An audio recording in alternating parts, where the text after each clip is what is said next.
Hey everybody, it's Professor Malott.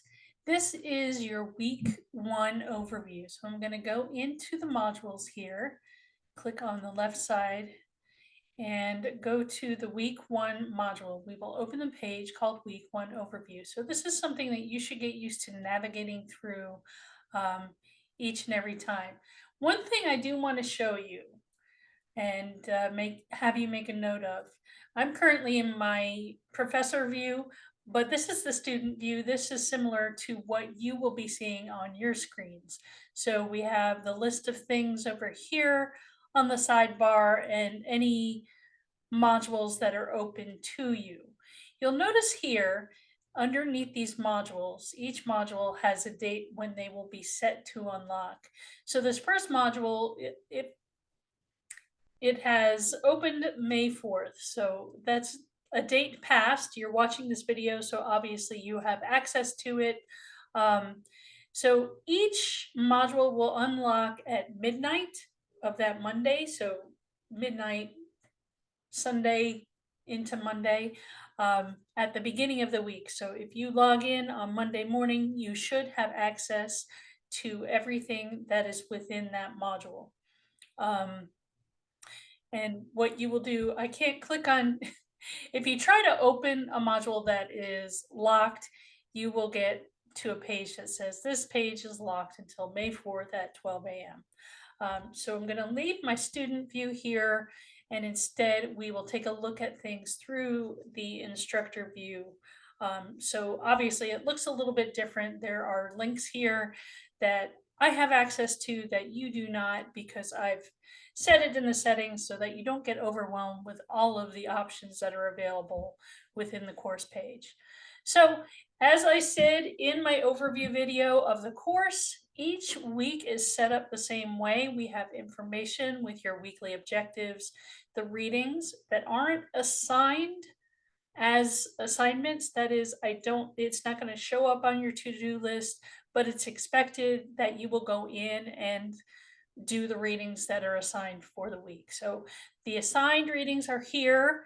Do not skip over them. If it says recommended, that is not a required reading. It's something that you don't have to read, but I provide it for students maybe for additional information or a deeper understanding of a topic. Likewise with watch, typically we will have videos, the weekly overview video, which I will send out an announcement each Monday morning that reminds you to log into the course, the work that are going to cover for the week, so on and so forth. And of course, assignments are due the following Sunday. So let's take a look at what we have in this first week.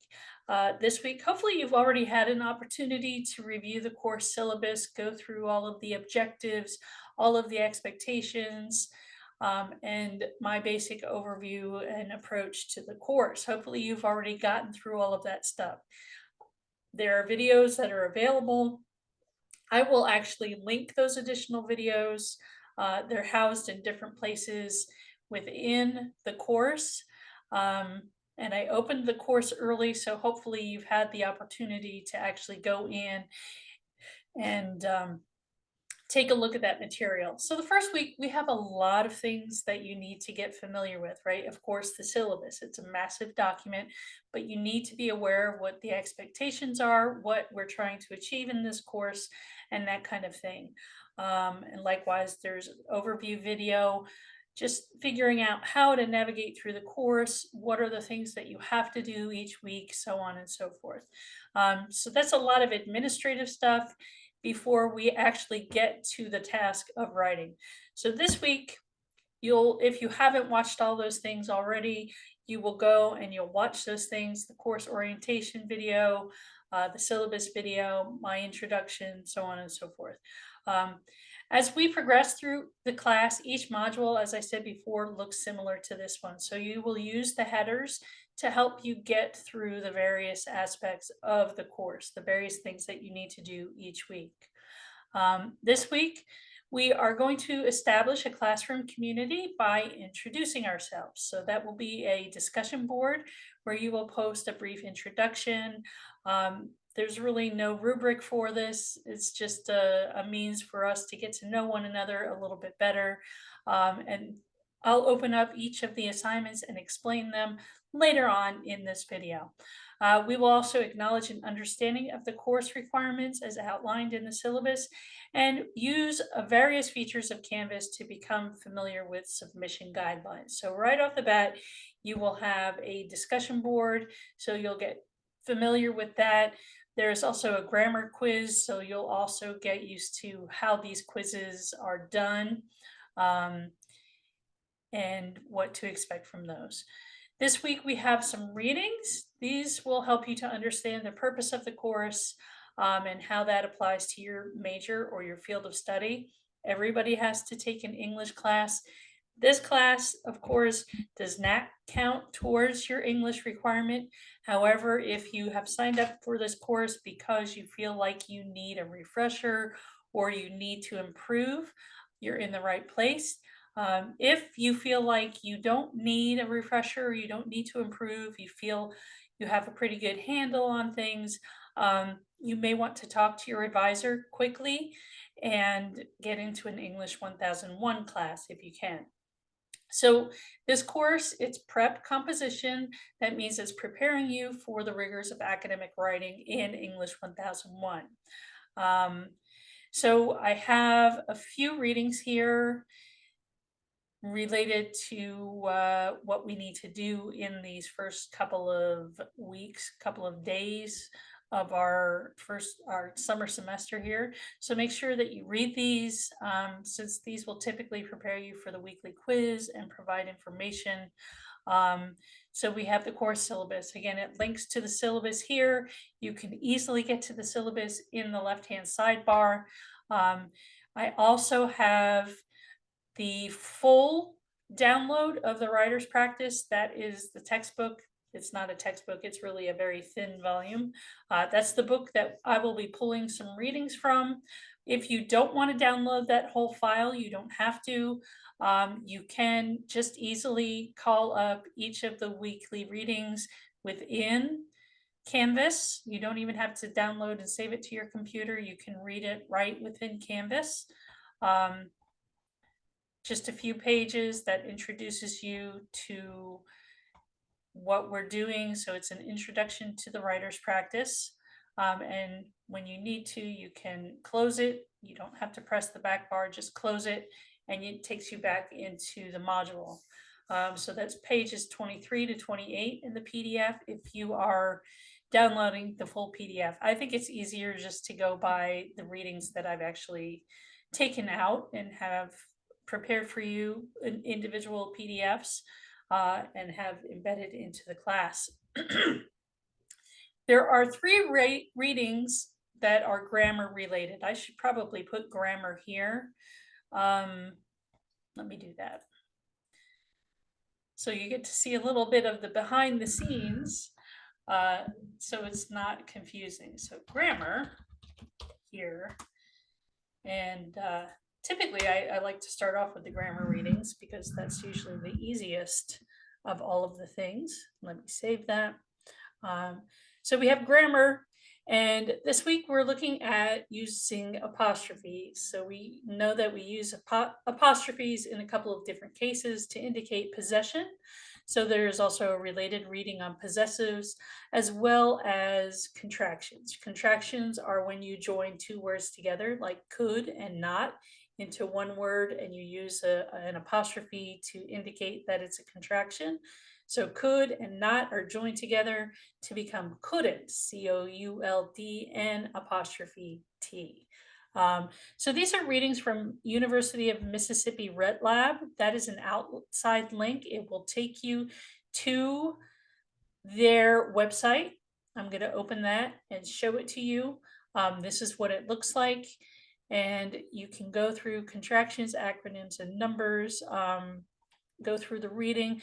There's a little practice, and this is a tip. The practices here actually prepare you for the quiz because I took the information from their practices, since it's related to what the reading is for that topic.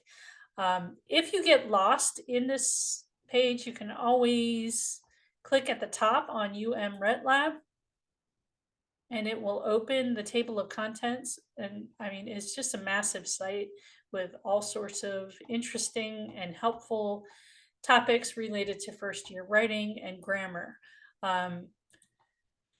So that's the RET Lab. This week, the videos that you will be watching, if you haven't watched already, of course, I want you to watch the course overview video. You are watching this weekly video.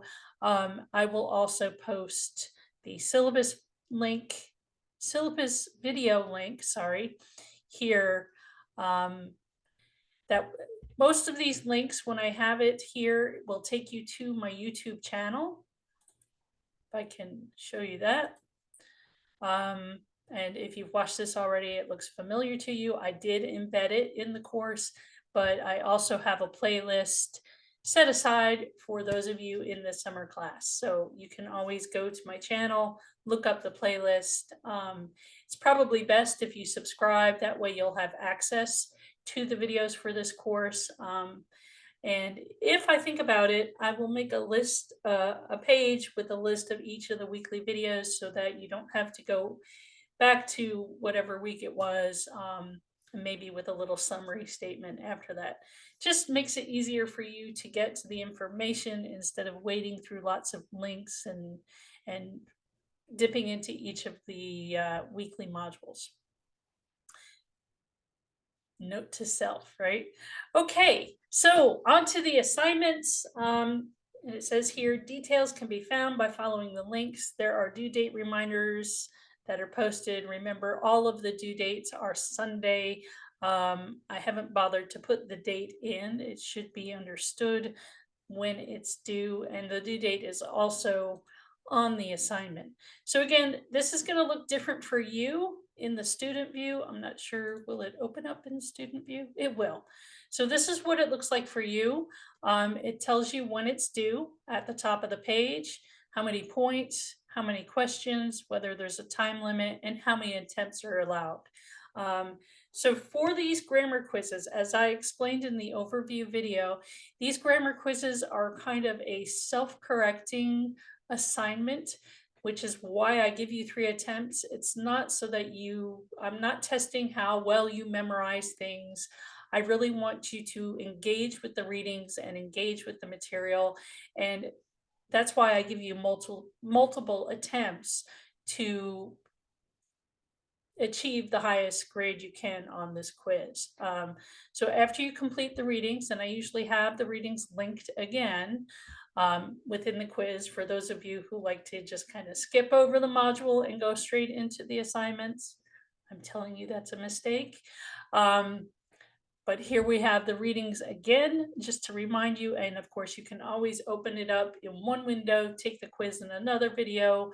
That way it helps you to kind of cement the information in your brain. Similar to taking notes and that kind of thing, but we've done it as a quiz. So take advantage of that opportunity. I will leave the student view here. So you click on the red button, it will take you in. And this is what it looks like when you go through. And typically you will see all of the questions at the same time. I don't know why I should hide the time. That way you don't feel freaked out because you're being timed, because I don't care about the time, how long it takes you to take the quiz. So there we go. And when you're done, make sure that you click the submit quiz button. Okay. Leave the student view. Oh, I should leave. Can't leave. Okay, there we go. Leave student view. There, yay. Okay, module 1, back to the overview. I wish there were an easier way to get into that. And then we have the discussion board. So I'll open up the discussion board as well. One moment here. Okay, so this is discussion board number 1. It's introduction. So again, it's just a brief introduction. things you can include, of course, your name. If you have a major, or if you're going for a certificate or in a certain specialized program, please let us know. This is a great way to get to know other students who might share similar interests, or may even be in other classes with you. So it's always good to share your major or what your plans might be, here taking this class. Any hobbies or interests? Photos, of course, are a plus. So I just, for photos, of course, be tasteful. Don't show anything unusual. I know sometimes people like to share photos of their kids or their grandchildren. I ask that if you're comfortable enough sharing photos, like if you share photos on social media, then I suppose it's okay to share photos in here, but please don't feel like you have to share a photo, especially of people, especially people who are underage. Um, So, of course, use your best judgment with that. Tell us what brings you joy. Again, photos are great. If you don't feel like answering that question, you don't have to. Anything else you want to share? Pictures of pets are always appreciated. I love seeing dogs, cats, ferrets. Uh, I'm a little iffy on snakes and lizards, but if you have, if you love animals and you want to share pictures of your animals, I had somebody who shared a photo of a rabbit one year, and then this was actually in a face-to-face class. And at the end of the semester, the student actually brought a rabbit in because it was they were showing their rabbit as part of a program that they were in. So, yeah, any of your latest accomplishments, something that you're really proud of, something you're looking forward to. Really, it's kind of a wide open thing. You can type your intro, or if you're feeling really brave and you want to record an audio or a video file, you can do that. So the way that you do a discussion board, hopefully this is intuitive, but for those of you who might be completely new, you just click on reply and you can type your reply. And if you want to insert a photo, you can do that. You click on the little upload image, and then you find the image in your computer files. Or you can choose insert. So you can insert an image, upload or record media. Words are hard. If you click on upload or record, record will actually open Kaltura, which is kind of our media center for Canvas, and you can click on start recording. If you want to share your webcam, you can do that. Make sure that your mic, so on and so forth. Or if you have something that is on your computer, you can do that. Again, try to keep those files to a minimum. They shouldn't be very long because, we have storage and whatnot. So yeah, that's how you share, insert, etc. And then don't forget to click on the red post reply button. I should put that information in text. You can also attach files, and that kind of thing. It's really pretty cool and pretty easy once you get used to using it. Oh, and if you feel like you want to reply to a peer in the discussion board, it works the same way. You'll see a student's post here, and then you'll be able to click reply. There should be a reply button right underneath. There's no requirement for you to reply here, but it can be very nice to greet your classmates.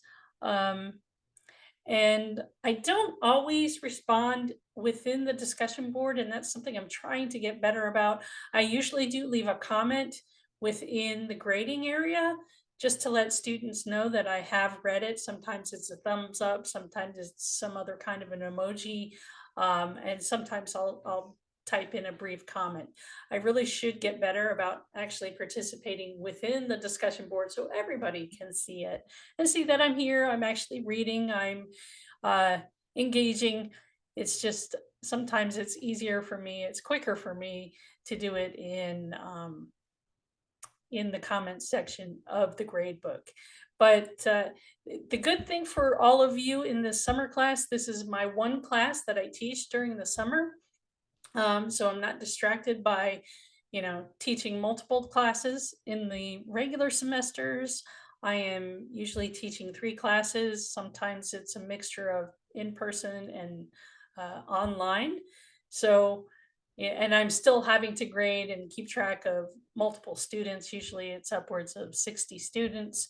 So that can be quite time consuming as far as grading and making sure people are meeting the requirements for the course.